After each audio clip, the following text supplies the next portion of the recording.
אל כולם, יש לכם הגעתם עוד פעם לערוץ של עמי. טוב, אז היום אני עושה את זה לאמא שלי, כי אני הפעם שמה את המחט, זה פשוט. תפתחי. אוקיי. תביאי, אני אחזיק לך את זה. תקחי את זה, תפתחי, תקלפי את העטיפה.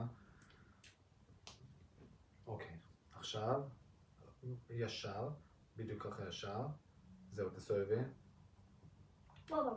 להרים. אולי עדיף שאתה. להרים. תעשה את זה. אל תפחדי, תעשי ותבריגי, כמו בורג, שיהיה ישר. תנסה אתה, למה אני לא מצליחה? נו תבריגי, לשם. הפוך, צד שני. עוד עד הסוף. לא לפחד. לא לפחד.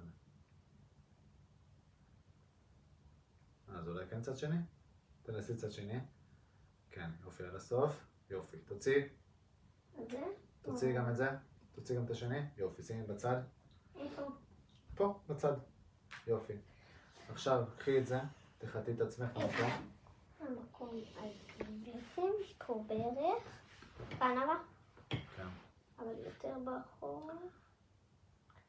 כאן בערך. זה בסדר.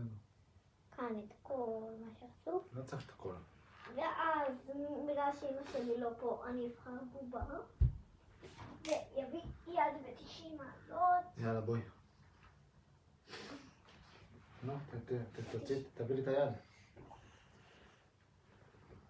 מחזיקה את הבובה הכי טובה שלי בעולם. הכי חזק אבא בזהירות. והכי בזהירות. 1, 2, 3, 4, 5. זהו. זה הכל. עכשיו, איפה קחי את המגון? בדיוק. עכשיו מה עושים? מחטאים את זה. שוב את המקום. שוב מחטאים את המקום. מוציאים את זה, את המחט. וזהו. וזה כל.